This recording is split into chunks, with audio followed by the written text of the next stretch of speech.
Cool. Okay. Let me spotlight myself. Hey everyone, thank you for joining, people who are joining on Facebook. If you have any questions or you want to join Zoom as well, there are details available on the poster, so feel free to join us via Zoom as well. My name is Ridhima. I am the founder of Just Another Illness. I don't know why I always find it very weird to say this, but yes. Just Another Illness, for those of you who don't know, is a non-profit online platform, and we are working towards, raising awareness around mental illnesses through storytelling and compassion and education. This topic is fairly new to all of us at Just Another Illness. We're trying to explore, learn a lot more about the LGBTQIA community, and especially during the last month when it was the Pride Month, we tried to get a lot more information about the overlap between mental illnesses and the impact of LGBTQI community and mental health as well. And today we are here to explore similar things. I also have with me my team member Yashmita, and Yashmita is joining us from US. She's fairly new to Just Another Illness as well, but she is someone who is quite passionate about it. You want to just say hi to everyone, Yashmita? Hi. Yeah, I'm just super excited to do this. Thanks, Yashmita. Okay, without further ado, I'll pass on the mic to Finn. I've never met Finn. Rather, we started talking to each other on Twitter, and from there, I saw his post, and I was very inspired seeing the amount of awareness that he's raising. And just before this event, we started talking, and we realized we have a lot more people in common from the mental health awareness community. So we'll get to Finn, we'll listen to his story, and then we have Purnima as well, and we'll take on your questions as well. So join us on Zoom, ask us questions on Facebook. But over to you now, Finn. Thank you so much, Ridhima. That was really nice to get to know you a little bit before this started as well. And it's always really lovely to hear that people want to continue this conversation about LGBT people after Pride Month is finished. That's great. So yes, my name is Finn. I am both transgender and gay, so I'm double rainbow blessed. I also have very complex mental health challenges. Predominantly, this is depression and mood disorder. I have generalized anxiety disorder, and I also have borderline personality disorder. Now, all of these mental health challenges are very much part of my LGBT identity in the way some of it's been caused by my identity and it's still impacted on by my LGBTQ identity. So to tell you a little bit about my background, I haven't always known I was transgender. I'm 47 years of age, so I was born in 1974. I grew up in the late 70s and the early 80s. And of course, back then, LGBT people really just were not discussed, weren't really seen.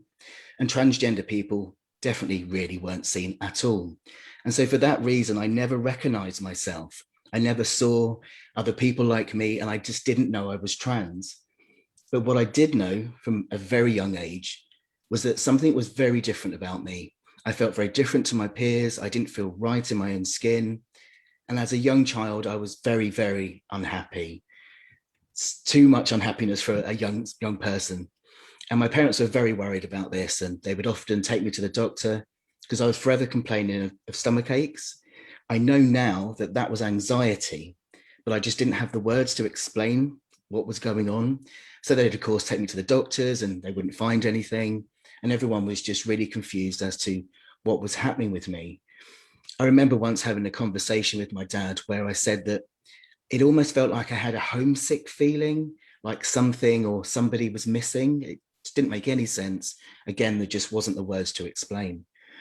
Now, as I got older, this got worse, and it got far worse when I arrived at puberty. Now, puberty, when you're transgender, is incredibly distressing. As my body started to change, I related less and less to my body. There was just so much distress. I was so hugely anxious by this point. that I was waking up every day with this kind of sick, hollow feeling of dread for no reason, and just feeling like I just didn't want to be here. Unfortunately, at the age of 13, I discovered alcohol, or more importantly, I discovered that alcohol would allow me to escape how I was feeling. I drank to blackout from that age, and I loved the feeling of it being my off switch. For the first time, I could just turn off from how I was feeling, because it was just so exhausting to have this huge anxiety and low mood and not know why. So to be able to turn it off with alcohol it seemed like my solution as a youngster. But of course, as I got older, this became more of a problem. By the time I got into my mid-20s, I was in the thick of addiction to alcohol. And I then started to introduce drugs into the mix as well. I was severely underweight because I was restricting my food. I was self-harming. I was an absolute mess. My life was a mess. I still had really serious mental health problems, which were just getting worse and worse.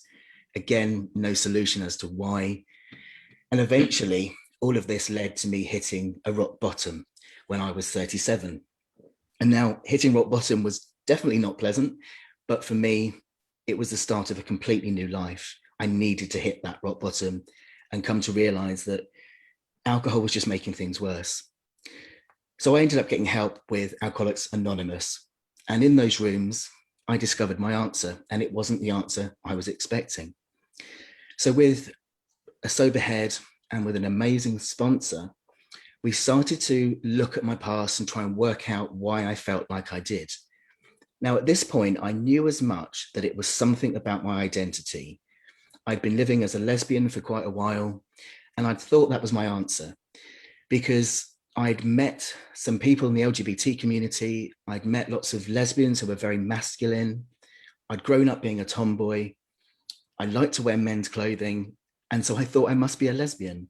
Now I realize not all lesbians are like that, but at the time, that stereotype suited me. And I know now that's because that gave me full permission to be as masculine as I liked. So I'd lived as a lesbian, and it helped a little bit in that I was left alone to dress how I wanted, but it still wasn't right. So my sponsor encouraged me to do some research around this just to try and see what was happening. Now, this was 2010. And at the time, there was a huge growth in transgender knowledge. Lots of trans people were appearing on television, in documentaries. There were lots of communities of trans people popping up online. And in doing some research, I stumbled upon some trans communities. Now, by this point, I knew trans women existed, but I still really didn't have a concept of transgender men. And I was completely blown away that I found this community of men who had been assigned female at birth and yet had realized they were male and transitioned. And as I started to listen to more of their stories and connect with these people, I was relating so strongly to everything they were sharing. They'd gone through all the similar mental health stuff that I had done, restricting food, all of these things. And it hit home that this was my story, that I, despite being assigned female at birth, was actually male. So I was transgender. And all of these issues I'd gone through all of my life were because of gender dysphoria. Now, gender dysphoria is where your assigned gender at birth doesn't match the gender you feel yourself to be. And it isn't a mental health condition, but of course, when it goes untreated for lots of years, then it can cause mental health problems, as it had with me. So for me, coming out as transgender was the start of my recovery from my poor mental health. But that didn't happen overnight. And the reason for that is being transgender, going through gender transition is so exhausting, so stressful, so frustrating. Often in the media, you'll see stories of people that come out as trans and then go through transition in a week and they're done. It isn't like that at all. You come out, then you have to go through huge assessments, waiting lists. At the moment, the waiting lists in the UK are 3 years for a first appointment. And as you can imagine, the stress that causes when you're misgendered all the time. I mean, I'd come out as male, I was living as Finn, my pronouns were he, him, but because I hadn't had hormones or surgery, I still looked and sounded female. So I was being misgendered all of the time. So in the beginning, my mental health almost got worse before it got better because of these wait times and all of the assessments and all of these things. But eventually, as I started hormones and then had surgery, things started to improve. And each trans person has a very different path. We don't all have surgery. It's very much working out what we need in order to help solve that feeling of mismatch between our assigned gender and how we feel ourselves to be. For me, it was clear that I needed hormones, top surgery, and lower surgery. So for me, it's taken 9 years to go through my gender transition, my medical transition, and I'm now 10 years clean and sober, 9 years in transition, and I'm always asked a question as to whether this has completely cured my mental health. And the answer really is no. I still have very complex mental health challenges. What has changed, however, is that I now engage with my mental health in a much healthier way. Back before I transitioned, my energy every day went into just surviving. I didn't have anything else left. I didn't want a future because a future was painful. Whereas now I'm comfortable in my own skin. So I have the energy to work on my mental health, and I have the will to work on my mental health, because life now is good. In not having this pain all the time, I can now just step into the world and be free to be myself. So although my mental health problems haven't gone, they don't get in the way as they once did. I often talk about recovery in the terms that, you don't necessarily become symptom free, but you can recover your ability to live regardless of the problems you face. And gender transition is what has allowed me to do that. But my mental health would actually get better were there better treatments, understanding for trans people, for LGBT people in general. We do have much worse mental health than the rest of the community in the world because of things we go through. And especially for trans people who are much further behind in terms of our rights. Every single day as a trans person, I go through some kind of discrimination, transphobia. Every single day I log into social media or the news or anything, there's always something negative about trans people, whether generally or directed at me as a visible trans person. And the effect of that on my mental health on a daily basis is so hard. I have to really work hard to look after myself and move away from social media when things like that happen. And it's not right that this is still happening. It doesn't mean that when you're LGBT or trans that you have to have pain. It doesn't necessarily have to be this painful thing if the world could change. And this is why I share very openly, because I really look forward to a time where being LGBT is no different than being anything else in life, because it isn't anything different. Yes, we're different people, but at the end of the day, we all want exactly the same thing: to feel comfortable in our own skin, to be loved and accepted, and just be free to live as the people we are. And when that is possible, all of our mental health will improve. So yes, thank you very much for listening today and for continuing this really important conversation. Thank you. Thank you so much, Finn. And I can totally understand it must have been, really hard to share this part of your journey. But, people like you, when you come forward and share your experiences, I think it is incredibly hard for you, but I can always see how it helps people who are struggling themselves. Before this, I had zero to, we can say, negative knowledge of, LGBTQI community. And I'm from India, and I think that is, it was very recently that it was decriminalized as well in India. So we can say that in terms of, progression and acceptance, we are still far behind, other developed countries of the world. But I'll pass on the baton now to Yashmita to introduce Purnima, and we have a set of pre-prepared questions that we want to discuss. And if you have any other questions, feel free to ask on Facebook or on Zoom. So over to you, Yashmita.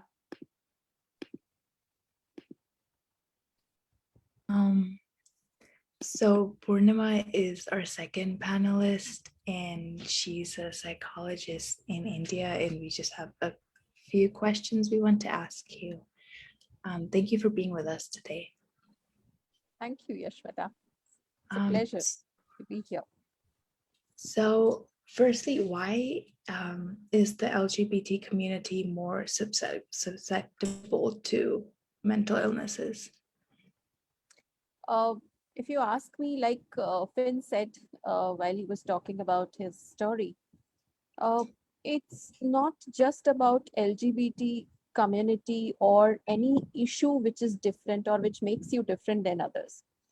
I think this whole practice of living in within the framework of set beliefs or set ideas, which over a period of time become very rigid, is the main cause behind this discrimination. And any discrimination that happens with you where acceptance doesn't come easy, psychologically you are bound to suffer, because you're searching for your roots, you're searching for a place where you belong to. And I'm sure everybody realizes how important is the sense of belongingness to us humans. We want to feel one. We want to feel that somebody is affected by seeing our condition or knowing that we are in pain or we are struggling with something. So the sense of belonging doesn't come easy because this is based upon criteria and not just one. There are many. And I think every 50 or 100 miles, this changes the idea of how you will be accepted. Because if at certain geographical position, you are accepted in black clothes, beyond those 100 miles, you are not accepted in black clothes. So it's about constantly changing your identity just because you want that 1 ounce of acceptance from people. But we never realize that acceptance is unconditional. It's about accepting the individual, not his appearance, or not his gender, or not his sex, or not his habits. So if you ask me, I think the simplest answer that I can give to your question, Yashmita, why they suffer more, why trans people suffer more from mental illnesses, I think is the lack of acceptance, lack of being seen for who they are in the society, by their families, by their friends, by their colleagues, by everybody around them. And that's the biggest reason that they suffer more in silence. Yeah, I definitely agree with that answer, because acceptance can cause issues not just with identity, but other things as well. And as a medical professional, how do you think one can be more supportive of the LGBT community so they can seek medical support for their mental illnesses more easily? I think in our last live session with Ridhima, I had spoken about this, that it is not just about accepting the LGBT people or any particular trans person. It's about accepting everybody for who they are, accepting the individual, irrespective of where he belongs to and what his or her gender is. Because at one end, we keep on asserting over this fact that we all are unique. But I think we have yet not accepted the idea of each one of us being unique in our own ways.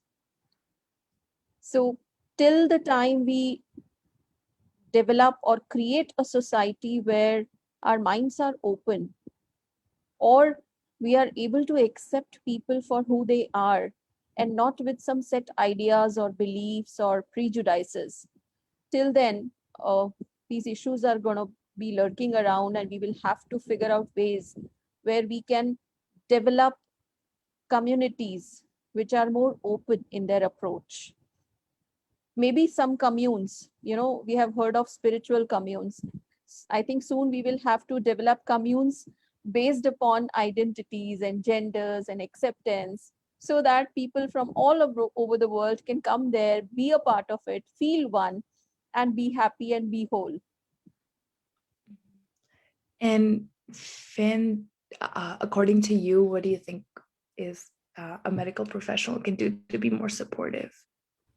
For me, I think it's about being aware of LGBT people's unique needs.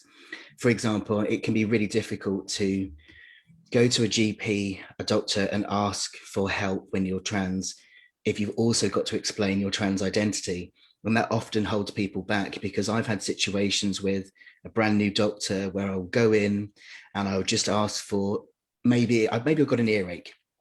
But as soon as I walk in and they notice I'm trans, they start asking me questions about my being trans, which has got nothing to do with my earache.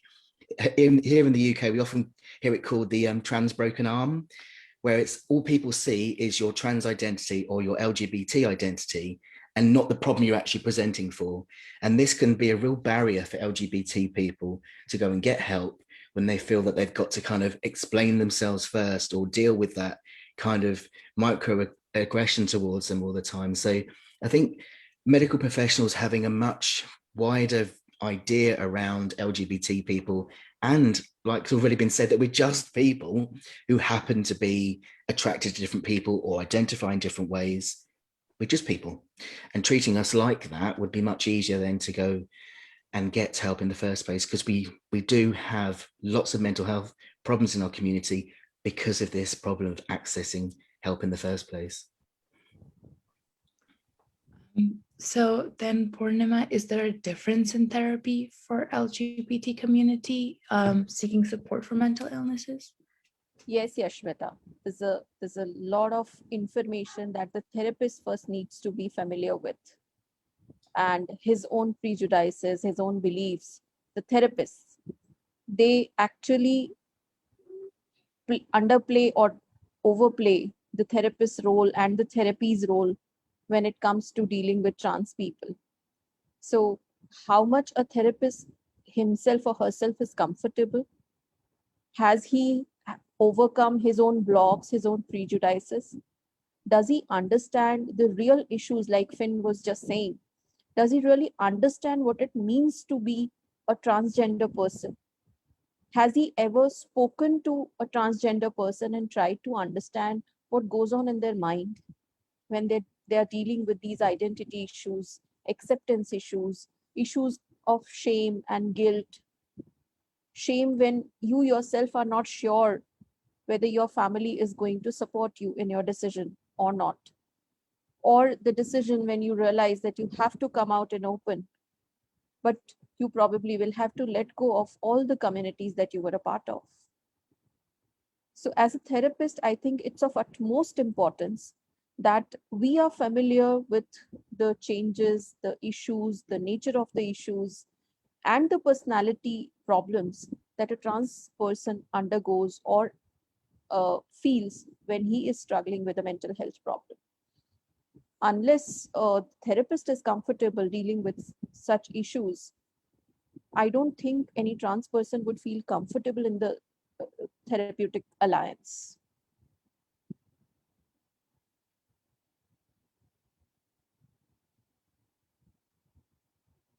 I just wanted to ask, Purnima, is there any training that is provided or that should be provided or can be provided to psychologists in India? I'm not sure if it happens in the UK, of how to, be open and, break those prejudices that you have Yeah. towards LGBTQ community. So Ridhima, not that I know of any such training or program, but I'm sure there must be something. We will just have to reach out to people in the therapist community, and we may definitely come out with one or two centers for contact where these therapists must be getting the training.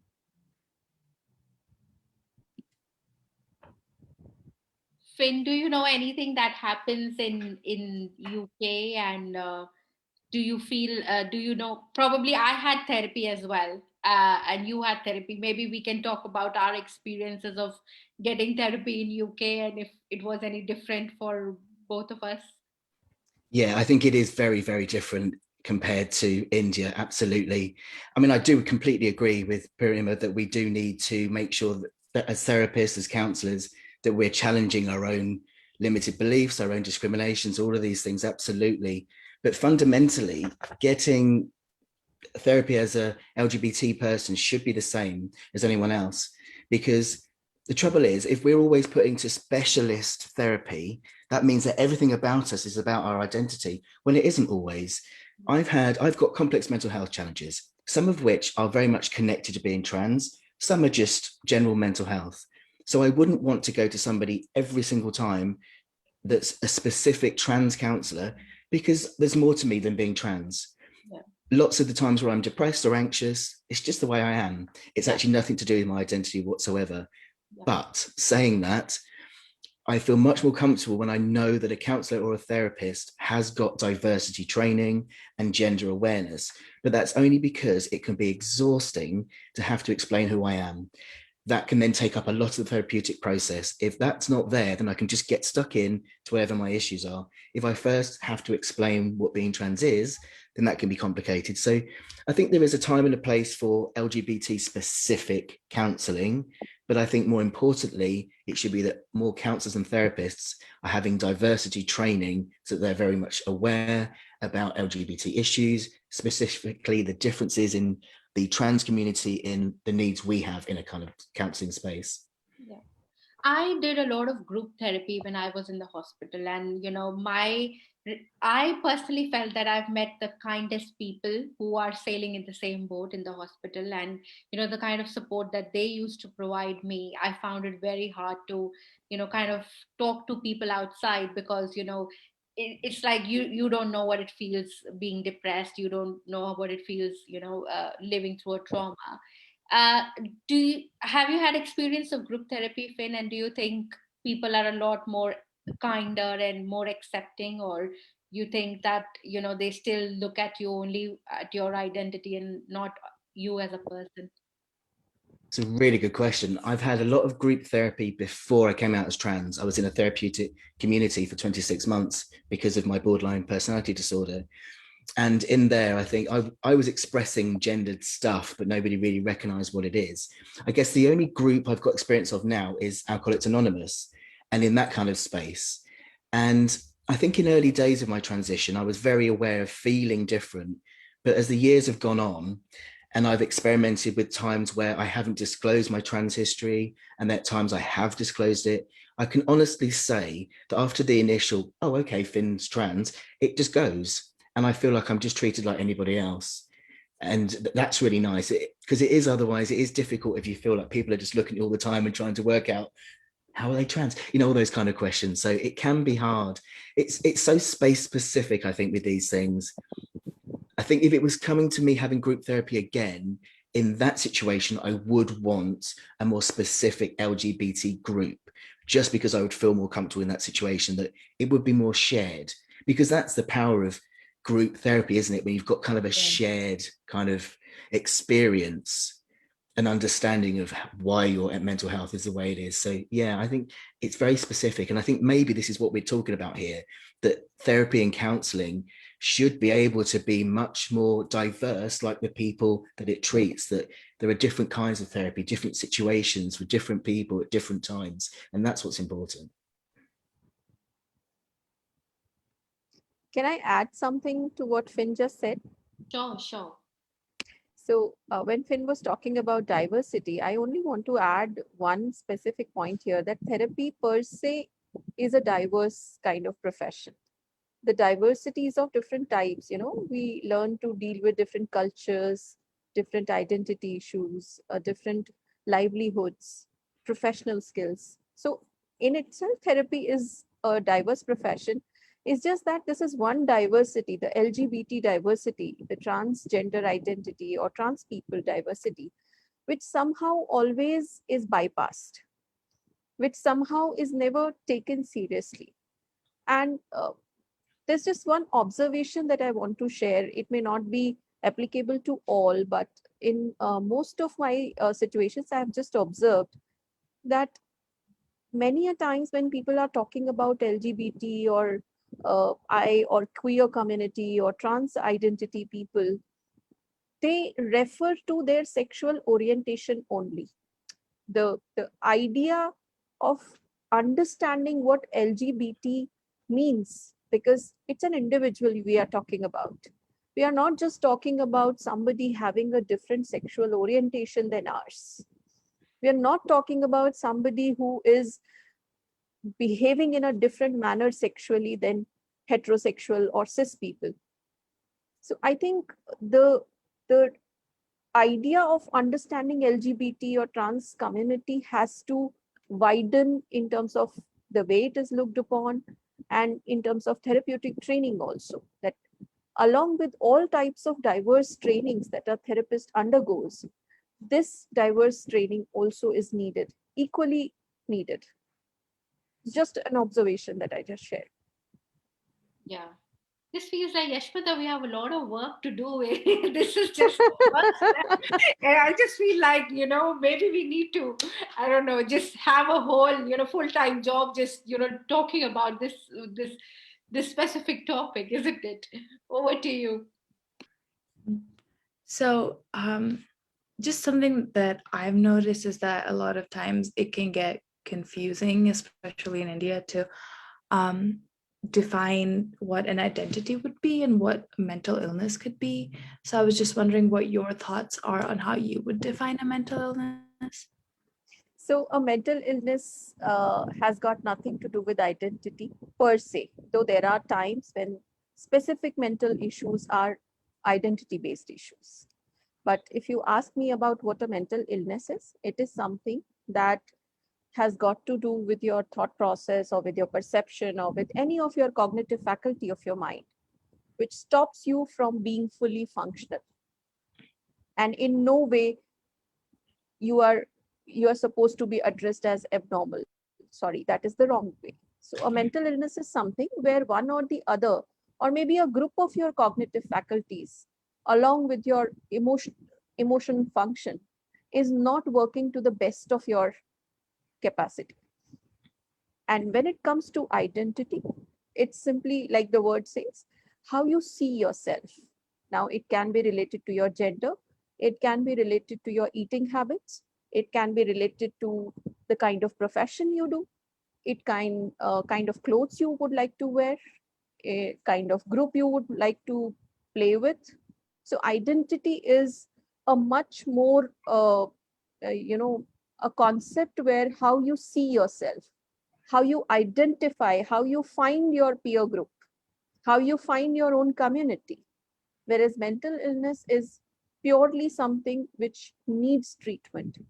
If you have an identity issue, it does not mean that you need treatment or you need to be sent to a doctor to get treated. But for a mental illness, you definitely need to see a therapist or a psychiatrist who will advise you proper intervention. Finn, did you ever have an issue distinguishing those? No, Um, not at all. I mean, Sorry, I'm sorry. no, I completely agree with what Purnima's just said. It definitely isn't an identity. And I think this is something that's been very confused about LGBT people for a long time, because until quite recently, really, being gay was a mental illness. And until 2013, being trans was a mental illness. It isn't anymore. And it shouldn't be, because I'm not sick. Just because I'm gay and trans, that's, so and it's very, very different. I mean, I think you can be proud of some aspects. I mean, because I feel very proud in the way I manage my mental health. So in some ways, it is part of my identity, because I realize that I can't be symptom free. I have anxiety, and for some reason it hangs around, but I can be proud of the fact of how I manage it in raising awareness about it. So it kind of becomes part of my identity that way, but it isn't in itself an identity for the reasons that Purnima explained there. Mm-hmm. And in terms of therapy with LGBT identities, how does confidentiality work, Purnima? And Finn, if you've had experiences with that too. So as far as Indian community or Indian population or cultural practices are concerned, you don't see many people seeking therapy, first of all, especially if they have a trans identity or if they belong to LGBT community. Uh, I have had only one or two people who had the courage to open up to a therapist, not even to their families. To their families, they were as heterosexual or cis as anybody else would be considered to. But when they opened up even to the therapists, confidentiality, of course, is just like all other cases. I cannot talk about their identity or mental health issues to anybody else unless the law demands in some certain situations. But those people themselves would ask me if I am going to call their family ever, telling them that they were from this particular community. So much so that they would not even use the term LGBT properly. They would simply say that I'm different. I don't like men, or I don't like women, being a woman or man myself. So they don't even use the terms properly. And when they open up to a therapist, their entire therapy is based upon how to accept myself. That is the primary concern. The secondary concern is there any way possible that you can either brainwash my family so that they accept my identity? Or how can I continue to live my LGBT identity as well as my socially accepted identity? So in India, it's very difficult as a therapist to really deal with such issues, especially if as a therapist we are not trained to handle these issues with tender care.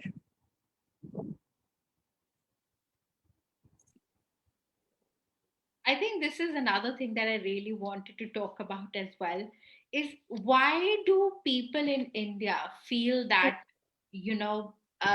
going to therapy is like, uh, is not okay? And and it may be a very controversial thing to say, but I feel like, get all the priests and all, everyone, all these spiritual leaders in India to kind of start telling people that it's okay to be, part of LGBTQ community or going to therapy. And I'm sure like a lot of people, that's how you attain salvation or something like that. And then I think people will just rush and go to all the therapists. What do you think, Purnima?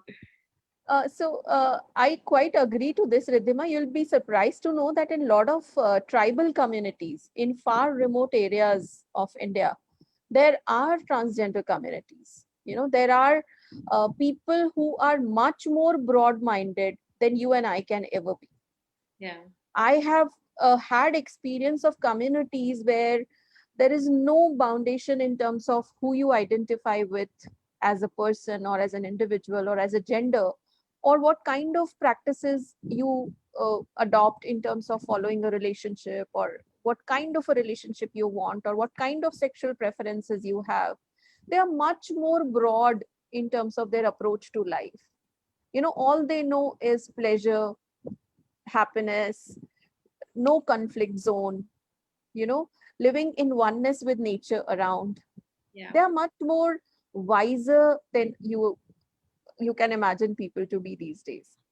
So in India also there are communities which are open to each identity or every sort of difference or prejudice which other people hold on to. Yeah. Yeah, absolutely. Finn, maybe this is a question for you, and I'm just going to make it a bit funny so that it is funny. How does it feel when you see a brown person? Just exactly because I just want to normalize the fact that seeing a transgender person, I didn't feel anything weird, or I didn't feel like, oh, this is different. So you know No, just tackling, how does it feel like talking to three brown women today? it's really just nice. I just love different perspectives and to hear different experiences. Shouldn't we all be like that? Shouldn't we all just really love it when we're Absolutely. different, when we're individual? Because we learn. I mean, it's amazing to me to hear what it's like in India and to feel in comparison, we're quite lucky at least that over here, we've got a lot more protection in terms of being LGBT in spaces. For me, it's just fascinating. I wouldn't want to just stick to my own kind. How would I grow as an individual? And so when all these people are very prejudiced and don't want to, I think, what are you doing? Open your mind, go and be with other people. And we're all beautifully diverse human beings, aren't we? So Yeah, no. And I feel like, the more variety is the spice of life, isn't it? The more variety of people you meet, the more variety of festivals you can celebrate. I got into celebrating. I'm sure when COVID ends, I think I have never been to a Pride parade, but I think I will go on to one now when the world opens again, and celebrate, because I've looked at some of the videos and they're amazing, and I'm like, I want to go and celebrate as well. And even like, now that I'm sure you know enough brown people in your life, but authentically brown, three people in your life. These suggestions are like food, and real Indian food, and not what you get here in the UK, isn't it? Yeah, absolutely. I need to come around to your house and party, and then I'll take you to a Pride. Yeah, absolutely. Okay, I haven't had much questions. I do see a lot of people following us, our chat on Facebook, but I haven't seen any questions from them. But any closing remarks from Purnima and Finn, from yourself? Can I say something? No. So right now, when Finn was talking about this difference, the acknowledging the difference, I just want to say one thing. I always feel, we should remove this word difference. It's like the only word that should exist is individual, because we all have a gift to give to this world, and we can only explore that gift within ourselves when we are in touch with ourselves, when we are living in a society which completely accepts us for who we are. Because this discrimination is not just around gender. When a person gets a disease also, if it is a contagious one or if it is a congenital defect, people start discriminating towards them also. I mean, this word difference should not be there in any dictionary, and the only word that can replace it with full authenticity and power is individualism. We need to believe that each and every one of us is an individual with complete power, authority, belief, and ideas and creativity. And we need to allow each individual to exercise that creativity to make this world a beautiful rainbow. I mean, that's how the colors would come out. Lovely. Yeah, totally agree with that. Finn? Yeah, I absolutely agree with that. We're all just beautifully unique. There's a phrase, isn't there, that we are all unique, just like everyone else, and that's so true. Yeah. This uniqueness is what makes us human, and what is difference. It's much better to express it as unique. But yeah, I absolutely agree. And there's so much discrimination and stigma around mental health, around being LGBT. Why? Mental health is just the same as physical health. You don't tell someone off and judge them for having a broken leg, so you shouldn't judge them for having mental health challenges either. And who somebody is attracted to, who they're orientated towards, how they identify, just makes them unique. And we should all just celebrate that, and then it will be a much better world with less mental health problems.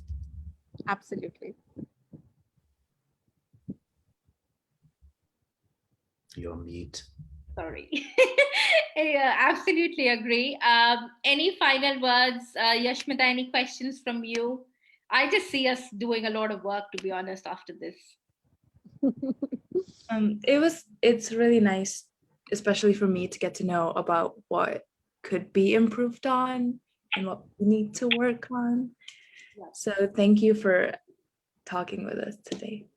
Yes, totally agree. And thank you, Yashmita. I know it's early morning for you, Saturday early morning, but this was absolutely great. We have connected 3 time zones and done this together. So this feels lovely. And once again, thanks a lot, Finn, and thanks a lot, Purnima, for coming today. And thanks a lot, Yashmita, for helping out with this event as well. And we'll have this video, and if there are any follow-up questions that come from the audience, I'll send that across to your way to answer, if that's all right. Absolutely. I mean, apart from these live sessions, also we should just connect and chit chat someday online. I would love to do that. Absolutely, absolutely. Thank you very much. Thank you, everyone. Thanks for having us. Thank you. Thank you. Thank you. Bye. Take care, everyone. Take care. Bye-bye. Bye.